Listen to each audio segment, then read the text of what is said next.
+3 second semester जो मानकर history GE अच्छी हिस्ट्री जीई 2 हिस्ट्री जीई 2 आज आम most important 3 mega question discuss करवा जहाँकि आपको सेकेंड सेमिस्टर बहुत हेल्प कर वीडियो आदि स्किप न करी शेष पर्यटन देखु प्रत्येक यूनिट रे 3 मेगा क्वेश्चन यूनिट 1 रे थिबा ब्रिटिश शासन प्रतिष्ठा प्रसार यूनिट 2 रे थिबा ब्रिटिश शासन दृढ़ीकरण एवं भारतीय मनोभाव यूनिट 3 रे थिबा सामाजिक एवं सांस्कृतिक व्यवस्था यूनिट 4 रे थिबा भारतीय जातीय आंदोलन ये चैप्टर रे most important 3 mega question discuss करिया।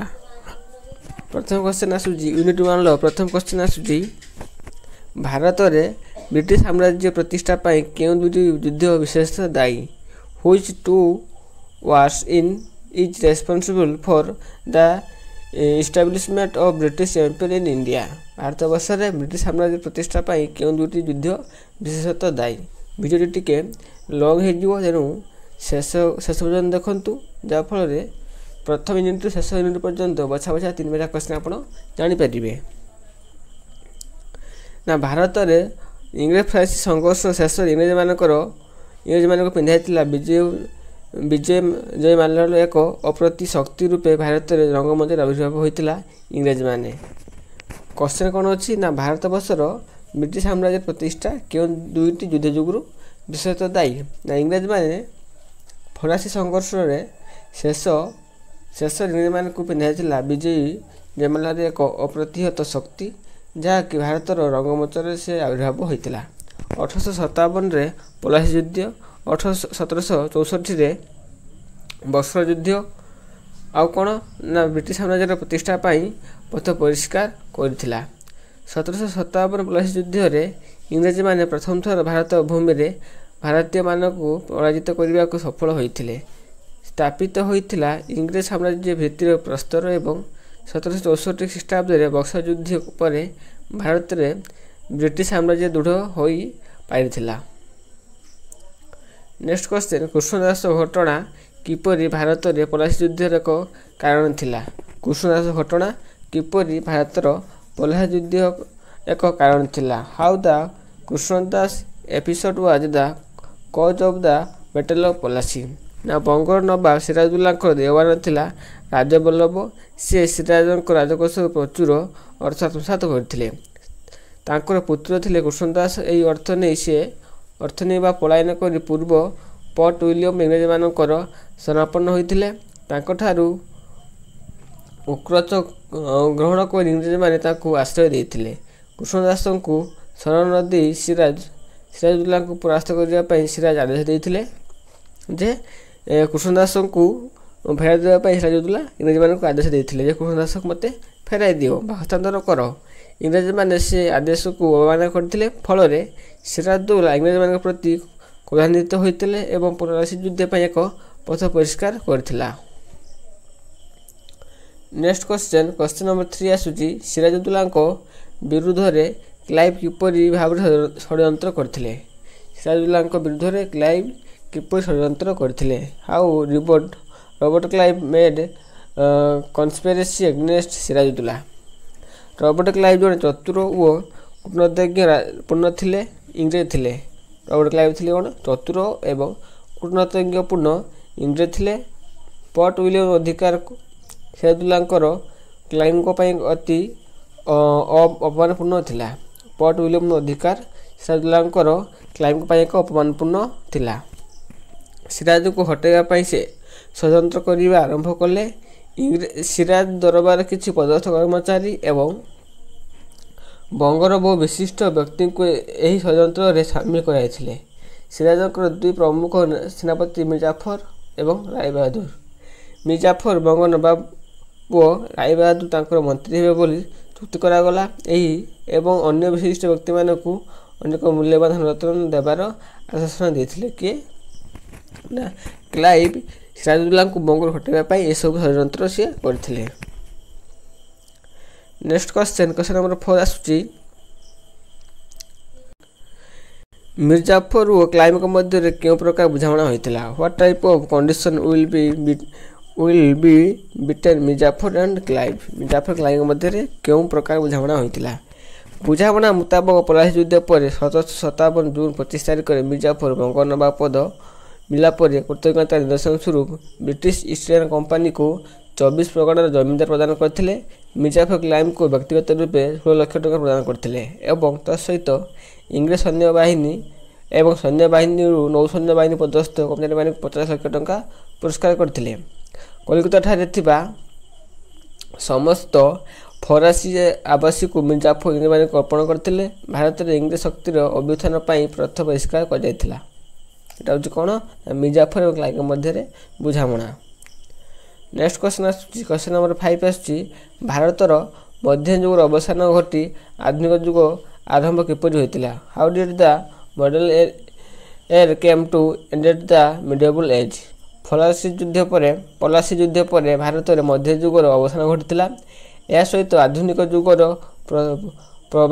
ପ୍ରଭାବ ଘଟି ଭାରତବର୍ଷରେ ମୋଗଲ ଯୁଗର ଅବସାନ ଘଟି ପଲାସି ଯୁଦ୍ଧ ଫଳରେ ଏହି ଯୁଦ୍ଧ ପରେ ଭାରତବର୍ଷରେ ଆରମ୍ଭ ହୋଇଥିଲା ଇଂରେଜ ଶାସନ, ଯାହା ଥିଲା ମଧ୍ୟଯୁଗର ଅବସାନ ସହ ଆଧୁନିକ ଯୁଗର ଆରମ୍ଭ।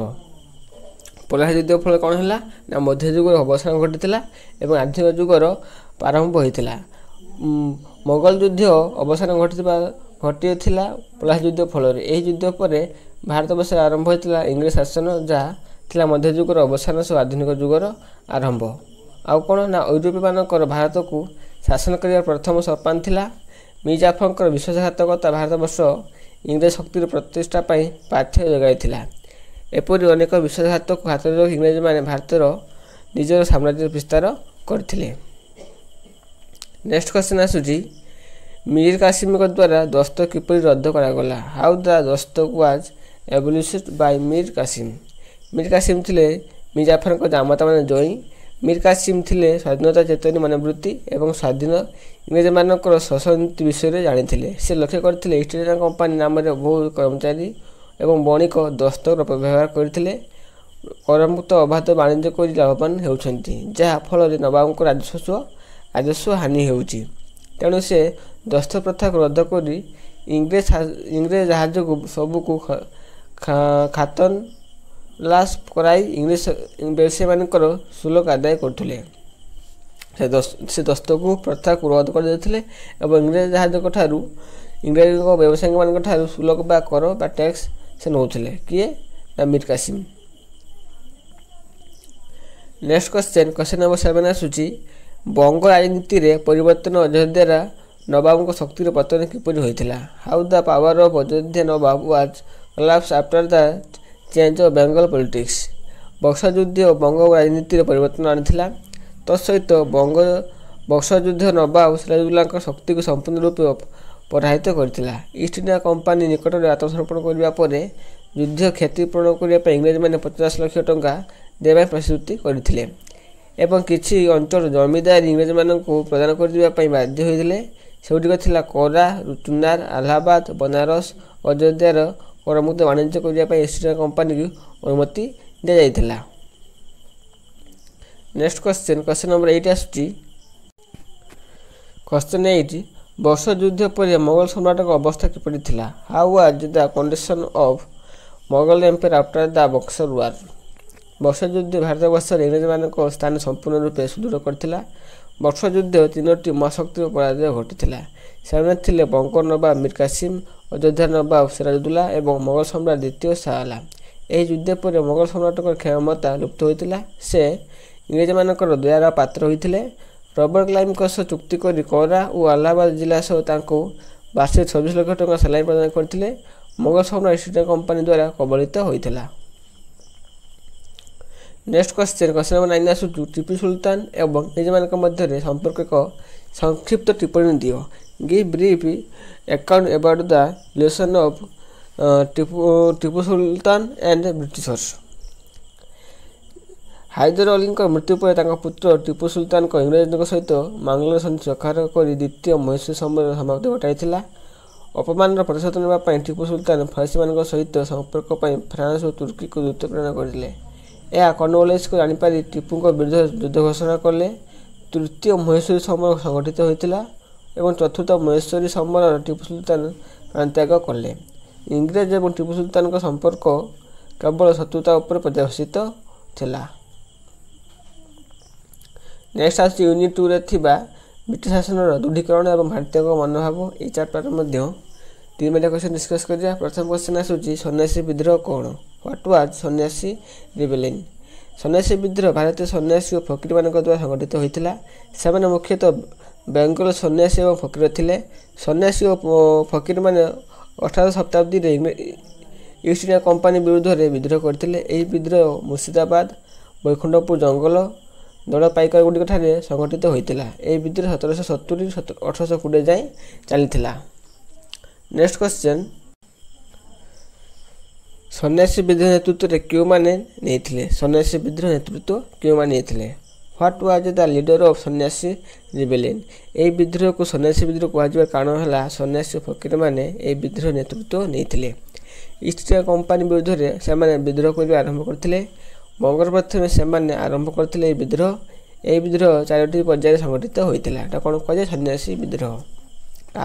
ନେତୃତ୍ୱ କିଏ ନେଇଥିଲେ? ନା ନେତୃତ୍ୱ ନେଇଥିଲେ ସନ୍ନ୍ୟାସୀ ଓ ଫକୀରମାନେ ଏହି ବିଦ୍ରୋହର ନେତୃତ୍ୱ ନେଇଥିଲେ। ନେକ୍ସଟ କ୍ୱେଶ୍ଚନ୍ ଘୁମସୁର ବିଦ୍ରୋହ ସିଲେକ୍ଟେଡ୍ କ୍ୱେଶ୍ଚନ୍। ଘୁମସୁର ବିଦ୍ରୋହଟା ହେଉଛି ସିଲେକ୍ଟେଡ୍। ଘୁମସୁର ବିଦ୍ରୋହ କନ୍ଧମାନଙ୍କ ଦ୍ୱାରା ହୋଇଥିଲା। ବିଶେଷତଃ ଏହି ବିଦ୍ରୋହ ଓଡ଼ିଶାର ଘୁମସୁର ଥିବା କନ୍ଧମାନଙ୍କ ଦ୍ୱାରା ଇଂରେଜ ସରକାର ବିରୁଦ୍ଧରେ ଆରମ୍ଭ ହୋଇଥିଲା। କାରଣ ମାଡ୍ରାସ ପ୍ରେସିଡେନ୍ସିରେ କୌଣସି ପ୍ରକାର ସୁବିଧା ସୁଯୋଗ ଘୁମସୁରରେ ଥିବା କନ୍ଧମାନଙ୍କୁ ମିଳୁନଥିଲା। ଫଳରେ ଦୋରାବି ସିଂଙ୍କ ନେତୃତ୍ୱରେ କନ୍ଧମାନେ ବିଦ୍ରୋହ ଆରମ୍ଭ କରିଥିଲେ। ନେକ୍ସଟ କ୍ୱେଶ୍ଚନ୍ ସାନ୍ତାଳ ବିଦ୍ରୋହ ସାନ୍ତାଳ ଅପରାଇଜିଂ। ସାନ୍ତାଳ ବିଦ୍ରୋହ ସାନ୍ତାଳ ଆନ୍ଦୋଳନ ଦାବି ବିଦ୍ରୋହ ଆଦିବାସୀ ଜନଜାତି ଆନ୍ଦୋଳନଗୁଡ଼ିକ ମଧ୍ୟରେ ସାଧାରଣତଃ ସାନ୍ତାଳ ହୁଲ୍ ନାମରେ ପରିଚିତ ଥିଲା। ସିପାହୀ ବିଦ୍ରୋହ ପୂର୍ବରୁ ଉତ୍ତରରେ ଇଂରେଜ ଏବଂ ଜମିଦାରମାନଙ୍କ ବିରୁଦ୍ଧରେ ସଂଗଠିତ ହୋଇଥିଲା। 1855 ମସିହାରେ ସାନ୍ତାଳମାନେ ବ୍ରିଟିଶମାନଙ୍କ ବିରୁଦ୍ଧରେ ଏହି ଭୟାନକ ବିଦ୍ରୋହକୁ ଆରମ୍ଭ କରିଥିଲେ। ଏହି ବିଦ୍ରୋହ ବ୍ରିଟିଶ ସରକାରଙ୍କୁ ଦମନ କରିବା ପାଇଁ ସମସ୍ତ ପଦକ୍ଷେପ ଗ୍ରହଣ କରିଥିଲେ। ମାତ୍ର ଏହି ବିଦ୍ରୋହ ଇଂରେଜମାନଙ୍କ ମାନସିକତା ପରିବର୍ତ୍ତନ କରିବାରେ ସଫଳ ହୋଇଥିଲେ ଏବଂ ସେମାନେ ସାନ୍ତାଳମାନଙ୍କର ଅନେକ ସମସ୍ୟା ସମାଧାନ କରିଥିଲେ। ଏହି ବିଦ୍ରୋହ ଫଳରେ ଏହି ବିଦ୍ରୋହ ଆଦିବାସୀମାନଙ୍କ ଜୀବନଯାପନ ପାଇଁ ଥିଲା ସୁଦୂର ପ୍ରସାରୀ। ନେକ୍ସଟ କ୍ୱେଶ୍ଚନ୍ ସାନ୍ତାଳମାନେ କିପରି ଭାବରେ ଅର୍ଥନୈତିକ ଶୋଷଣ ଶିକାର ହୋଇଥିଲେ? ହାଉ ଦ ସାନ୍ତାଳ ୱେର୍ ଏକ୍ସପ୍ଲଏଟେଡ୍ ଇନ୍ ଇକୋନୋମି? ସାନ୍ତାଳମାନେ ନିଜ ଭୂମି ଛାଡ଼ି ଦାମନିକହ ପାର୍ବତ୍ୟ ଅଞ୍ଚଳରେ ବାସ କଲେ। ସେଠାରେ ସେମାନେ ଜମିଦାର ଓ ସାହୁକାରଙ୍କ ଦ୍ୱାରା ଶୋଷଣ ଶିକାର ହୋଇଥିଲେ। ସେମାନେ ଯେଉଁଠି ଜଙ୍ଗଲ ସଫା କରିଥିଲେ ସେଠାରେ ଜମିଦାରମାନେ ପହଞ୍ଚି ତାଙ୍କୁ ଶୋଷଣ କରିବା ଆରମ୍ଭ କଲେ। ସେମାନେ ଜମିଦାରମାନଙ୍କଠାରୁ ଋଣ ନେଉଥିଲେ ଏବଂ 40ରୁ 50% ସୁଧ ଦେଉଥିଲେ। ସେମାନଙ୍କର ଅଜ୍ଞତା ଓ ଷଡ଼ଯନ୍ତ୍ର ସୁଯୋଗ ଜମିଦାରମାନେ ନେଉଥିଲେ। ଅନ୍ୟ ପକ୍ଷରେ କ'ଣ ହେଉଥିଲା ନା ବ୍ରିଟିଶ ସରକାର ସେମାନଙ୍କୁ ନ୍ୟାୟ ପ୍ରଦାନ କରୁନଥିଲେ। ଫଳରେ ସାନ୍ତାଳମାନେ ଜମିଦାର ପିଢ଼ି ସାହୁକାରଙ୍କର ପାଖରେ ଗତି ଖଟୁଥିଲେ। ଜମି ସ୍ୱାଧୀନତା ହରାଇ ସାନ୍ତାଳମାନେ ବିଦ୍ରୋହ ହୋଇଉଠିଲେ। ଅନ୍ୟପକ୍ଷରେ ଶୋଷଣ ଚରମପନ୍ଥୀ ସୀମାରେ ପହଞ୍ଚିଥିଲା। ନେକ୍ସଟ କ୍ୱେଶ୍ଚନ୍ ନମ୍ବର 6 ଆସୁ ନୀଳ ଚାଷ ଇଣ୍ଡିଗୋ କଲ୍ଟିଭେସନ୍। ନୀଳ ଚାଷ ସାନ୍ତାଳ ବିଦ୍ରୋହର ଏକ ପ୍ରମୁଖ କାରଣ ଥିଲା ନୀଳ ଚାଷ। ଇଂରେଜମାନେ ସେମାନଙ୍କୁ ବାଧ୍ୟ କରୁଥିଲେ ନୀଳ ଚାଷ କରିବା ପାଇଁ। କାରଣ ନୀଳ ଚାଷ ଥିଲା ବିଶେଷ ଲାଭକାରୀ, ଯେଉଁଥିରେ ଇଂରେଜମାନେ ୟୁରୋପୀୟ ମହାଦେଶରେ ପ୍ରଚୁର ଲାଭ ପାଉଥିଲେ।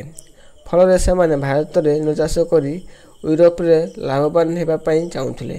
ସେମାନେ ଆଦିବାସୀମାନଙ୍କୁ ବାଧ୍ୟ କରୁଥିଲେ ନୀଳ ଚାଷ କରିବା ପାଇଁ। ନୀଳ ଚାଷ କଲେ ଜମିଦାର ଉର୍ବରତା ନଷ୍ଟ ହେବା ସହ ଅଧିକ ପରିଶ୍ରମ ଦରକାର ହେଉଥିଲା। ପରିଶ୍ରମ ତୁଳନାରେ ଆଦିବାସୀମାନଙ୍କର ମୂଲ୍ୟ ମିଳୁନଥିଲା। ତତ୍ସହିତ ସେମାନେ ମାଣ୍ଡିଆ, ବାଜରା, ଗହମ, ଜଉ ଆଦି ଚାଷ କରିପାରୁନଥିଲେ। ନୀଳ ଚାଷ ଇଂରେଜମାନଙ୍କ ପାଇଁ ଲାଭପ୍ରଦ ନଥିଲେ ମଧ୍ୟ ଆଦିବାସୀମାନଙ୍କ ପାଇଁ କ୍ଷତିକାରକ ଥିଲା। ନେକ୍ସଟ କ୍ୱେଶ୍ଚନ୍ ନମ୍ବର 7 ଆସୁଛି ମୋ ପିଲା କୃଷକ ଧର୍ମଘଟ। ମୋ ପିଲା କୃଷକ ଧର୍ମଘଟ ମୋ ପିଲା ପ୍ରିଜାଣ୍ଟ ରିଜିନ୍ସ।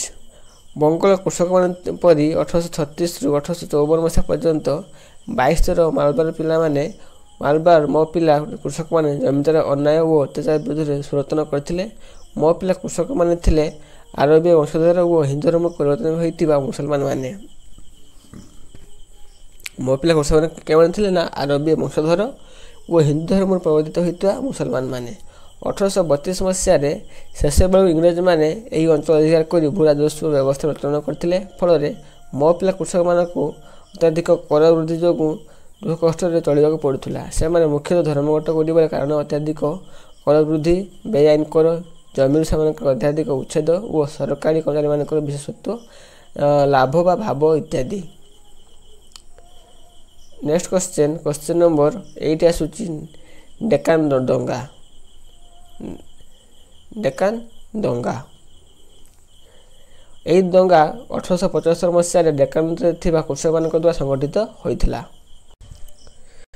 ମାତ୍ର ଏହି ଦଙ୍ଗାର ବିଶେଷତ୍ୱ ଥିଲା ଯେ ଦଙ୍ଗା ଇଂରେଜମାନଙ୍କ ବିରୁଦ୍ଧରେ ହୋଇନଥିଲେ, ବରଂ ଭାରତୀୟ ସମାଜରେ ଥିବା ମହାଜନ, ସାହୁକାର, ମଧ୍ୟସ୍ଥି, ଗୁମାସ୍ତା, ମୁଖିଆ ପ୍ରଭୃତିଙ୍କ ବିରୁଦ୍ଧରେ ଷଡ଼ଯନ୍ତ୍ର କରିଥିଲେ। କୃଷକମାନେ ଅତ୍ୟଧିକ କର ଭାରରେ ଆକ୍ରାନ୍ତ ହେଉଥିଲେ। ଏହି ସୁଯୋଗରେ ବର୍ଗ ଲୋକମାନେ ନେଉଥିଲେ। ଏହି ସୁଯୋଗ ସାହୁକାର, ମୁଖିଆ, ଗୁମାସ୍ତା ଏମାନେ ନେଉଥିଲେ।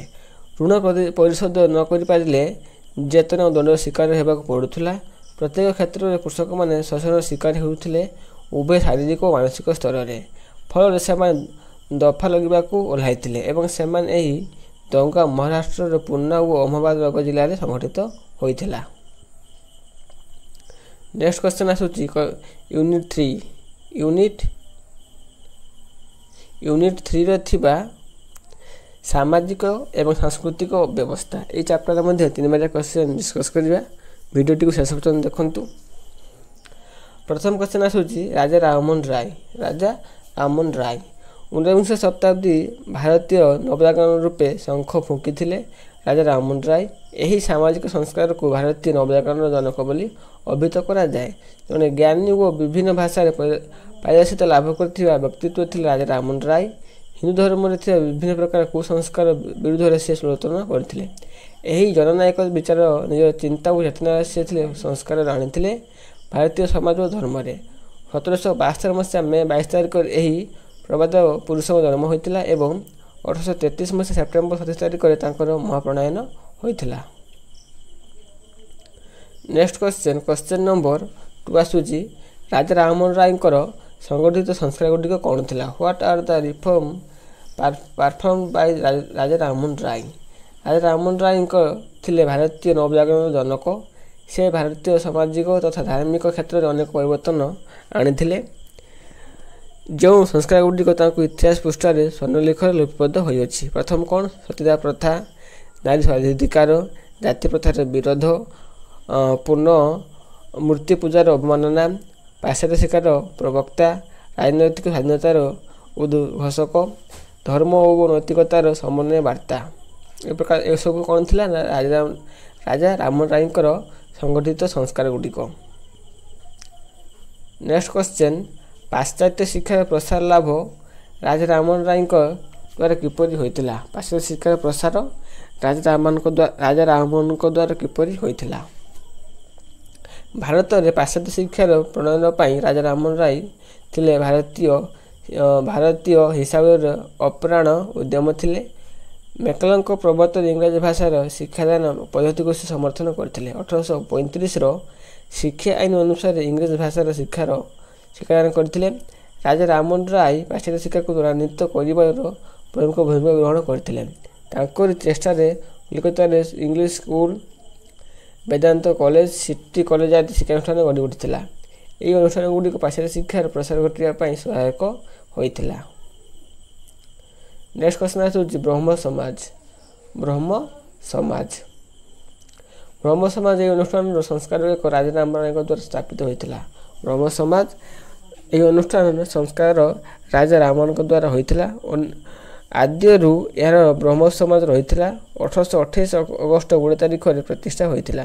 ମାତ୍ର 1830 ମସିହାରେ ଏହାର ନାମ ପରିବର୍ତ୍ତନ ହୋଇ ବ୍ରହ୍ମ ସମାଜ ନାମରେ ନାମିତ ହୋଇଥିଲା। ଏହି ସଂସ୍କାର ଥିଲା ଏକ ସଂସ୍କାରବାଦୀ ସଂସ୍ଥା। ଏହି ବ୍ରହ୍ମ ସମାଜ ମାଧ୍ୟମରେ ରାମମୋହନ ରାୟଙ୍କ ବହୁ ସଂସ୍କାରମୂଳକ କାର୍ଯ୍ୟ ହୋଇଥିଲା, ଯଥା ଜାତି ପ୍ରଥା, ସତୀଦାହ ପ୍ରଥା, ଅସ୍ପୃଶ୍ୟତା, ବାଲ୍ୟ ବିବାହ, ବହୁପତ୍ନୀ ବିବାହ ଆଦି କୁସଂସ୍କାର ବିରୁଦ୍ଧରେ ଷଡ଼ଯନ୍ତ୍ର ହୋଇଥିଲା। ବ୍ରହ୍ମ ସମାଜ ପରିବର୍ତ୍ତନର ବାର୍ତ୍ତାବହ ଭାବେ କାର୍ଯ୍ୟ କରିଥିଲା। ଭାରତୀୟ ନବଜାଗରଣର ବ୍ରହ୍ମ ସମାଜ ଏକ ଗଠନମୂଳକ ଭୂମିକା ଗ୍ରହଣ କରିଥିଲା। ନେକ୍ସଟ କ୍ୱେଶ୍ଚନ ଆସୁଛି ସ୍ୱାମୀ ଦୟାନନ୍ଦ ସରସ୍ୱତୀ। ପ୍ରାଚ୍ୟ ଶିକ୍ଷାର ଉଦ୍ଭାସିକ ସ୍ୱାମୀ ଦୟାନନ୍ଦ ସରସ୍ୱତୀ ଭାରତୀୟ ନବଜାଗରଣରେ ଅନ୍ୟ ଏକ ବୈଶିଷ୍ଟ୍ୟ ରୂପେ ଆବିର୍ଭୂତ ହୋଇଥିଲେ। ସେ ବେଦକୁ ସକଳ ଜ୍ଞାନ ଆଧାର ରୂପେ ଚିତ୍ରିତ କରିଥିଲେ। ଭାରତରେ ବିଭିନ୍ନ ସ୍ଥାନ ଭ୍ରମଣ କରି ସେ ହିନ୍ଦୁ ଧର୍ମରେ ଥିବା କୁସଂସ୍କାରକୁ ଲକ୍ଷ୍ୟ କରି ଏକ ସଂସ୍ଥା ଗଠନ କରିଥିଲେ, ଯାହାର ନାଁ ଥିଲା ଆର୍ଯ୍ୟ ସମାଜ। ସ୍ୱାମୀ ଦୟାନନ୍ଦ ସରସ୍ୱତୀ ନିଜ ସିଦ୍ଧାନ୍ତକୁ ସତ୍ୟାର୍ଥ ପ୍ରକାଶ ନାମରେ ପୁସ୍ତକ ଲିପିବଦ୍ଧ କରିଥିଲେ। ସେ ଗୁରୁକୁଳ ଆଶ୍ରମ ଏବଂ ଆଙ୍ଗ୍ଲୋ ବୈଦିକ କଲେଜ ପ୍ରତିଷ୍ଠା କରିଥିଲେ। ଭାରତୀୟମାନଙ୍କୁ ତାଙ୍କର ଆହ୍ୱାନ ଥିଲା ବେଦକୁ ଫେରିଚାଲ ବା ଫେରିଗଲ। ବେଦକୁ ପାଥେୟ କରି ସେ ଭାରତୀୟ ସମାଜର ପୁନଃ ନିର୍ମାଣ କରିବା ପାଇଁ ଦୟାନନ୍ଦ ସରସ୍ୱତୀ ଉପଦେଶ ପ୍ରଦାନ କରୁଥିଲେ। ନେକ୍ସଟ କ୍ୱେଶ୍ଚନ୍ ଆସୁଛି, ଜାତୀୟତାବାଦ ପ୍ରବକ୍ତା କିପରି ସ୍ୱାମୀ ଦୟାନନ୍ଦ ସରସ୍ୱତୀ ଥିଲେ? ଜାତୀୟତାବାଦ ପ୍ରବକ୍ତା କିପରି ସ୍ୱାମୀ ଦୟାନନ୍ଦ ସରସ୍ୱତୀ ଥିଲେ? ସ୍ୱାମୀ ଦୟାନନ୍ଦ ସରସ୍ୱତୀ ଭାରତୀୟ ଜାତୀୟବାଦର ପ୍ରଧାନ ପ୍ରବକ୍ତା ଥିଲେ। ଭାରତର ରାଜନୈତିକ କ୍ଷେତ୍ରରେ ନବଜାଗରଣ ଆଣିଥିଲେ। ପ୍ରଥମ ଥର ପାଇଁ ସେ ସୌରଶକ୍ତିର ଶବ୍ଦ ବ୍ୟବହାର କରିଥିଲେ। ତତ୍ସହିତ ସ୍ୱଦେଶୀ ଦ୍ରବ୍ୟର ବ୍ୟବହାର ପାଇଁ ସେ ଆହ୍ୱାନ କରିଥିଲେ। ତାଙ୍କର ଏହି ଚିନ୍ତାଧାରା ପରବର୍ତ୍ତୀ ସମୟରେ ଭାରତରେ ସ୍ୱାଧୀନତା ଆନ୍ଦୋଳନକୁ ପାଥେୟ ଯୋଗାଇ ଦେଇଥିଲା। ଭାରତୀୟମାନଙ୍କ ମଧ୍ୟରେ ଜାତୀୟତାର ଧ୍ୱନି ପ୍ରଜ୍ୱଳିତ କରିବା ପାଇଁ ଦୟାନନ୍ଦ ସରସ୍ୱତୀ ଅନେକ ଭୂମିକା ଗ୍ରହଣ କରିଥିଲେ। ନେକ୍ସଟ କ୍ୱେଶ୍ଚନ୍ ନମ୍ବର 7 ଆସୁଛି, ଶୁଦ୍ଧି ଆନ୍ଦୋଳନ। ହ୍ୱାଟ୍ ଇଜ୍ ଶୁଦ୍ଧି ଏଣ୍ଡ ଅଲ୍? ହିନ୍ଦୁ ଧର୍ମର ଜଣେ ପ୍ରବାଦ ପୁରୁଷ ଓ ରକ୍ଷକ ଭାବରେ ସ୍ୱାମୀ ଦୟାନନ୍ଦ ସରସ୍ୱତୀ ଇତିହାସ ପ୍ରସିଦ୍ଧ। ଭାରତବର୍ଷରେ ଧର୍ମାନ୍ତରୀକରଣ ତାଙ୍କୁ ବ୍ୟଥିତ କରିଥିଲା। ଯେଉଁ ହିନ୍ଦୁମାନେ ପରିସ୍ଥିତିରେ ପଡ଼ି ଇସଲାମ ଓ ଖ୍ରୀଷ୍ଟ ଧର୍ମର ଦୀକ୍ଷିତ ହୋଇଥିଲେ, ସେମାନଙ୍କୁ ପୁନର୍ବାର ହିନ୍ଦୁ ଧର୍ମକୁ ଫେରି ଆଣିବା ପାଇଁ ସ୍ୱାମୀ ଦୟାନନ୍ଦ ସରସ୍ୱତୀ ଆରମ୍ଭ କରିଥିଲେ ଶୁଦ୍ଧି ଆନ୍ଦୋଳନ। ଏହି ପ୍ରକ୍ରିୟାରେ ସେ ବହୁ ଧର୍ମଚ୍ୟୁତ ହିନ୍ଦୁମାନଙ୍କୁ ପୁନର୍ବାର ନିଜ ଧର୍ମକୁ ଫେରି ଆଣିଥିଲେ। ଏହି କାର୍ଯ୍ୟରେ ସହଜ ନଥିଲା, ତାଙ୍କୁ ଘୋର ବିବାଦର ସମ୍ମୁଖୀନ ହେବାକୁ ପଡ଼ିଥିଲା। ମାତ୍ର ଏହି କାର୍ଯ୍ୟରେ ପ୍ରତ୍ୟକ୍ଷ ଭାବେ ଇସଲାମ ଏବଂ ଖ୍ରୀଷ୍ଟ ଧର୍ମକୁ ଆକ୍ରମଣ ହୋଇଥିଲା। ମାତ୍ର ଏହି ଆନ୍ଦୋଳନକୁ ହିନ୍ଦୁମାନଙ୍କ ମନୋବଳକୁ ଦୃଢ଼ କରିଥିଲା। ଏହି ହିନ୍ଦୁ ଧର୍ମକୁ ସଂସ୍କାରମୁଖୀ କରାଇଥିଲା। ଏଟା ହେଉଛି କ'ଣ ନା ଶୁଦ୍ଧି ଆନ୍ଦୋଳନ। କିଛି ହିନ୍ଦୁ ଥିଲେ ଯେଉଁମାନେ କି ଇସଲାମ ଏବଂ ଖ୍ରୀଷ୍ଟ ଧର୍ମରେ ଅନ୍ତର୍ଭୁକ୍ତ ହୋଇଥିଲେ। ଦୟାନନ୍ଦ ସରସ୍ୱତୀ ସେମାନଙ୍କୁ ପୁଣି ଥରେ ହିନ୍ଦୁ ଧର୍ମରେ ଆଣିବା ପାଇଁ ଯେଉଁ ଆନ୍ଦୋଳନ କରିଥିଲେ ତାକୁ ଆମେ ଶୁଦ୍ଧି ଆନ୍ଦୋଳନ ବୋଲି କହିଥାଉ। ନେକ୍ସଟ କ୍ୱେଶ୍ଚନ୍ ନମ୍ବର ଏଟା ହେଉଛି ୟୁନିଟ୍ 4ରେ ଥିବା ଭାରତୀୟ ଜାତୀୟ ଆନ୍ଦୋଳନ। ଏହି ଚାପ୍ଟରରେ ମଧ୍ୟ 3ଟା କ୍ୱେଶ୍ଚନ୍ ଡିସ୍କସ୍ କରିବା। ପ୍ରଥମ କ୍ୱେଶ୍ଚନ୍ ଆସୁଛି, କ୍ୱେଶ୍ଚନ୍ 1 ସୁରେନ୍ଦ୍ରନାଥ ବାନାର୍ଜୀ। 1885ରୁ 1905 ମସିହା ପର୍ଯ୍ୟନ୍ତ ସମୟକୁ ନରମପନ୍ଥୀ ଯୁଗ ବୋଲି ଅଭିହିତ କରାଯାଏ। ଏହି ନରମପନ୍ଥୀ ନେତାମାନଙ୍କ ମଧ୍ୟରେ ସୁରେନ୍ଦ୍ରନାଥ ବାନାର୍ଜୀ ହେଉଛନ୍ତି ଅନ୍ୟତମ। ସେ ବୃତ୍ତିରେ ଜଣେ ବାରିଷ୍ଟର। ପ୍ରଥମ ଭାରତୀୟ ଭାରତୀୟ ପ୍ରଶାସନିକ ପରୀକ୍ଷାରେ ଉତ୍ତୀର୍ଣ୍ଣ ହୋଇଥିଲେ। ସେ କିଏ? ପ୍ରଥମ ଭାରତୀୟ ଯିଏକି ଭାରତୀୟ ପ୍ରଶାସନିକ ପରୀକ୍ଷା ଉତ୍ତୀର୍ଣ୍ଣ ହୋଇଥିଲେ। ଅନାବଶ୍ୟକ କାରଣ ଦର୍ଶାଇ ତାଙ୍କୁ ଚାକିରିରୁ ବାହାର କରିଦିଆଯାଇଥିଲା। ସେ କଲିକତା ଠାରୁ ବିପିନ କଲେଜ ସ୍ଥାପନ କରିଥିଲେ।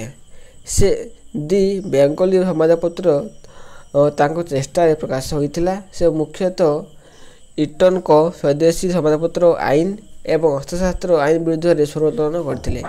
ରାଜନୈତିକ ଉଦ୍ଦେଶ୍ୟ ଚରିତାର୍ଥ ପାଇଁ ସେ ସାମ୍ବିଧାନିକ ବ୍ୟବସ୍ଥା ଉପରେ ଆସ୍ଥା ପ୍ରସ୍ତାବନ କରିଥିଲେ। ଏକାଧାରରେ ସେ ଥିଲେ ଜଣେ ଜ୍ଞାନୀ, ଶିକ୍ଷିତ, ବାଗ୍ମୀ, ସାମ୍ବାଦିକ ଏବଂ ନେତା। ଇତିହାସରେ ତାଙ୍କ ଏକ ସ୍ୱତନ୍ତ୍ର ସ୍ଥାନ ରହିଛି। Next question, Gopalchandra Gokhale. ଭାରତୀୟ ସ୍ୱାଧୀନତା ସଂଗ୍ରାମର ଅନ୍ୟତମ ନରପନ୍ଥୀ ନେତା ଥିଲେ ଗୋପାଳଚନ୍ଦ୍ର ଗୋଖଲେ। ମହାଦେବ ଗୋବିନ୍ଦ ରାଣାଙ୍କର ସେ ଥିଲେ ପରମ ଶିଷ୍ୟ। ସେ ପୁନା ସାର୍ବଜନୀନ ସଭା ପ୍ରଥମେ ସମ୍ପାଦକ ଥିଲେ। ତାଙ୍କ ଦ୍ୱାରା ଭାରତୀୟ ସେବକ ସଂଘ ପ୍ରତିଷ୍ଠା କରାଯାଇଥିଲା। ସେ ମହାତ୍ମା ଗାନ୍ଧୀଙ୍କର ରାଜନୈତିକ ଗୁରୁ ରୂପେ ପରିଚିତ ଥିଲେ।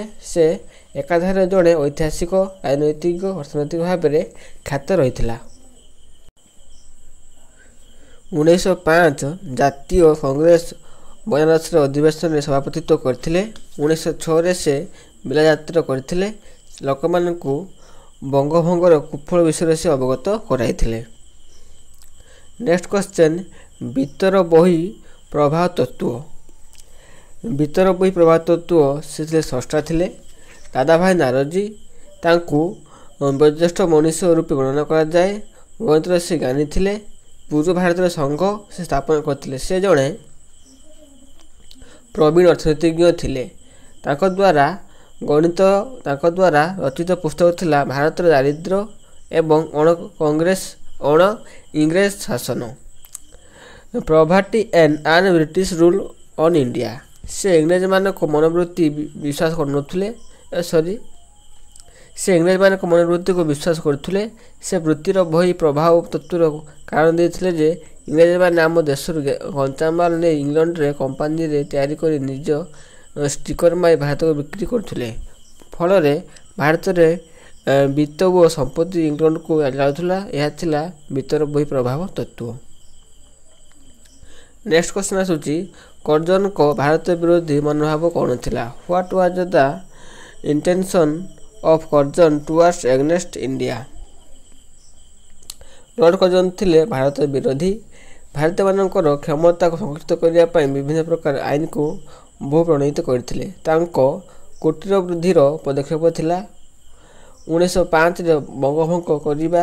ବଙ୍ଗକୁ ଦୁଇ ଭାଗ କରି ପୂର୍ବ ବଙ୍ଗ ଏବଂ ଆସାମକୁ ନେଇ ଗଠିତ ନୂତନ ପ୍ରଦେଶ ଗଠିତ ହୋଇଥିଲା, ଯାହା ଥିଲା ମୁସଲମାନ ବହୁଳ। ଅନ୍ୟପକ୍ଷରେ ପଶ୍ଚିମବଙ୍ଗ, ବିହାର, ଓଡ଼ିଶାକୁ ମିଶାଇ ଯେଉଁ ପ୍ରଦେଶ ଗଠନ କରିଥିଲେ ସେଥିମଧ୍ୟରେ ହିନ୍ଦୁମାନେ ଥିଲେ ସଂଖ୍ୟାଗରିଷ୍ଠ। ହିନ୍ଦୁ ମୁସଲମାନମାନଙ୍କୁ ଧର୍ମ ନାମରେ ଭାଗ ଭାଗ କରି ଶାସନ କରିବା ପାଇଁ ଚାହୁଁଥିଲେ, ମାତ୍ର ଏହା ଅନ୍ୟ ଏକ ଜାତୀୟତାବାଦୀ ଗୋଷ୍ଠୀକୁ ଜନ୍ମ ଦେଇଥିଲା। ତାହା ଥିଲା ଚରମପନ୍ଥୀ ବା ଉଗ୍ରପନ୍ଥୀମାନଙ୍କର ଉତ୍ଥାନରେ ସହାୟକ ହୋଇଥିଲା।